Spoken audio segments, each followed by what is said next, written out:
അവാർഡിനായിട്ട് മറ്റേ ഇഗ്വാനെ കൊണ്ട് നമ്മള് മഞ്ജു അപ്പൊ അന്ന് ജാക്കി ഷ്റഫ് ഉണ്ട് നടൻ.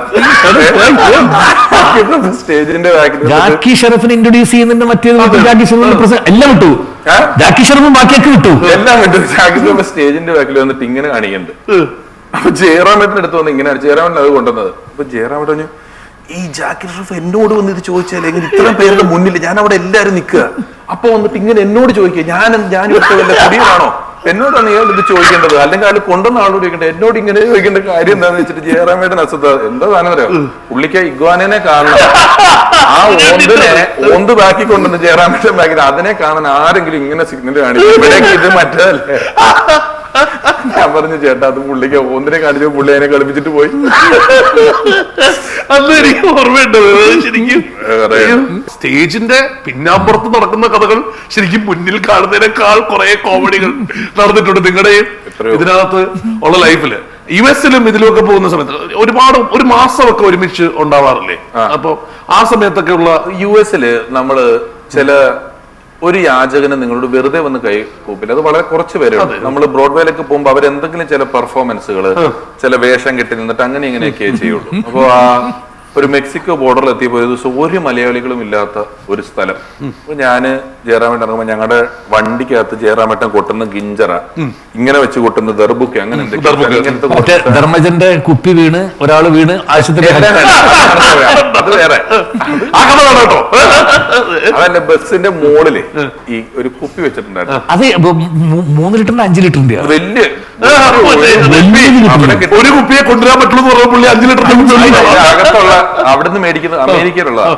ഇവൻ ഇത്തിരി പൊക്കക്കുറവുള്ളതുകൊണ്ട് ഇവൻ ഈ ബസ്സിന്റെ ആ മോളിത്തെ തുറക്കുന്ന സാധനം നമ്മൾ തുറക്കുന്നവർ തുറക്കില്ല, ഇവൻ എങ്ങനെയോ കയറി തുറന്നതും ബസ് ഒരു വളവ് വിളിച്ചിട്ട് അത് നേരെ താഴെ അടി പ്രിയാമണി ഇങ്ങനെ ഇരിക്കുക.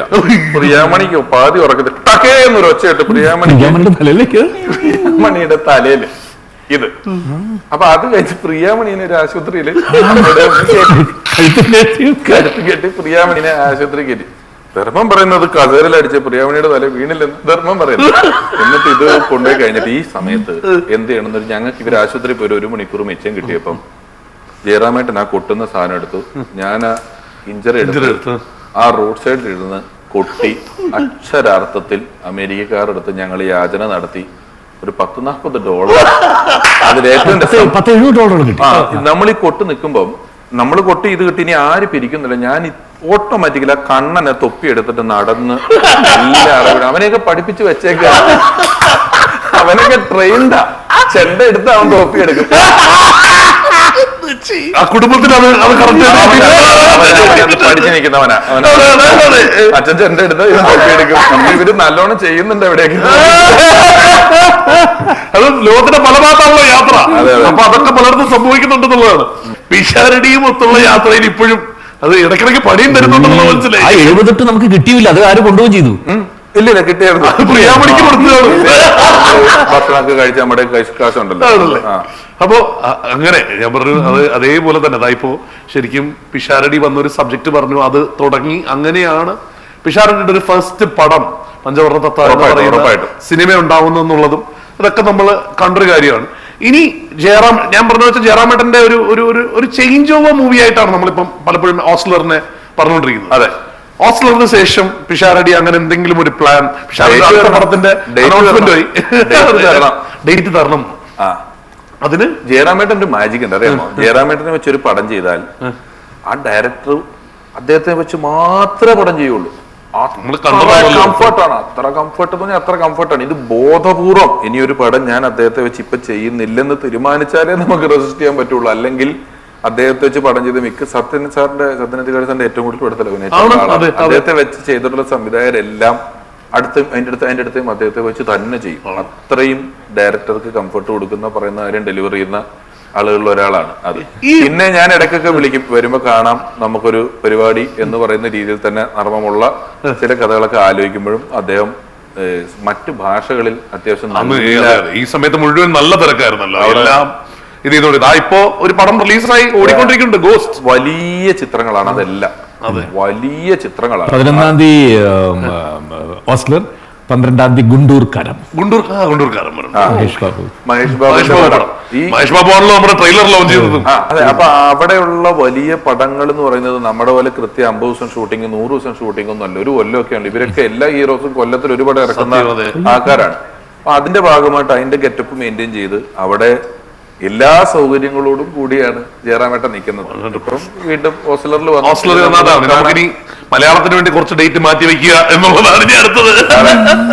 അത് പിഷാരടിയുടെ ഒരു നല്ല സബ്ജക്ട് അതാണ് നമ്മുടെ ഒരു വലിയ ആഗ്രഹം.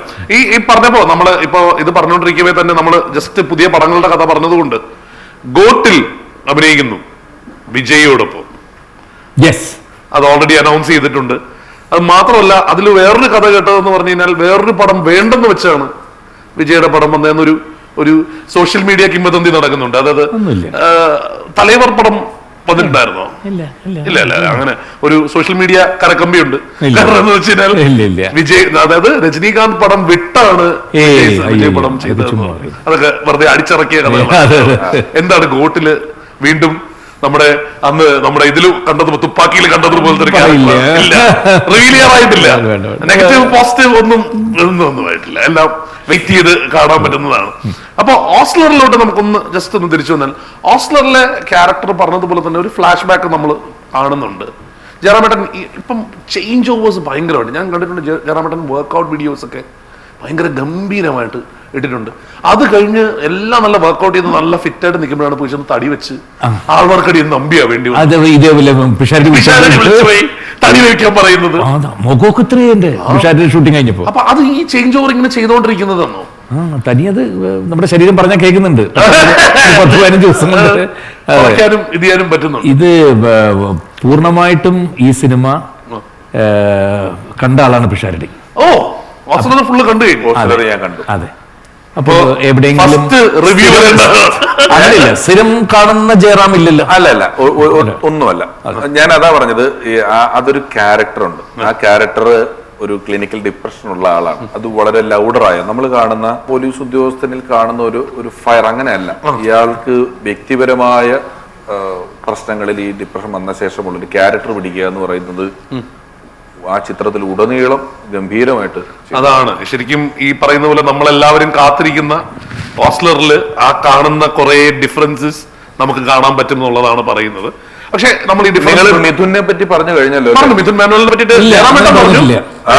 പിഷു കണ്ടതല്ലേ പടം? അപ്പൊ പിഷുവിനും മിഥുനെ പറ്റി പറയാൻ കൂടുതൽ. മിഥുൻ ഈ സിനിമയുടെ ഒരു തുടക്ക സമയത്ത്, അപ്പം ഞാൻ ജയറാമേട്ടനെ വെച്ച് അങ്ങനെ ഒരു സിനിമ ചെയ്തിരുന്നു. അത് കഴിഞ്ഞ് മിഥുൻ ജയറാമേട്ടനെ വെച്ച് ഈ പടം ചെയ്ത ശേഷം ഈ സിനിമയുടെ ഷൂട്ടിംഗ് നടക്കുമ്പോഴൊക്കെ ഞാൻ മിഥുനെ വിളിക്കുമായിരുന്നു. മിഥുൻ എന്നോട് പറഞ്ഞു first day Abraham Ozler first day കഴിഞ്ഞ വഴിക്ക് മിഥുൻ ഫസ്റ്റ് വൈകുന്നേരം വിളിക്കുന്നത് എനിക്ക് അവിടെ കേൾക്കാം. പിഷു ജയറാം ഓക്കെയാണ് കേട്ടോ എന്നെ വിളിച്ചത്. ഞാൻ പറഞ്ഞു ജയറാമേട്ടനോട് പറയാൻ മടി കാണിക്കരുത്, അദ്ദേഹത്തിന് അതൊരു പ്രശ്നമല്ല. നിങ്ങൾക്ക് എന്തെങ്കിലും ഒരു സാധനം തോന്നുന്നുണ്ടെങ്കിൽ അത് അങ്ങനെ വേണ്ട ഇങ്ങനെ ഉണ്ടെങ്കിൽ അദ്ദേഹം പൂർണ്ണമായും അത് അതുപോലെ ചെയ്യും.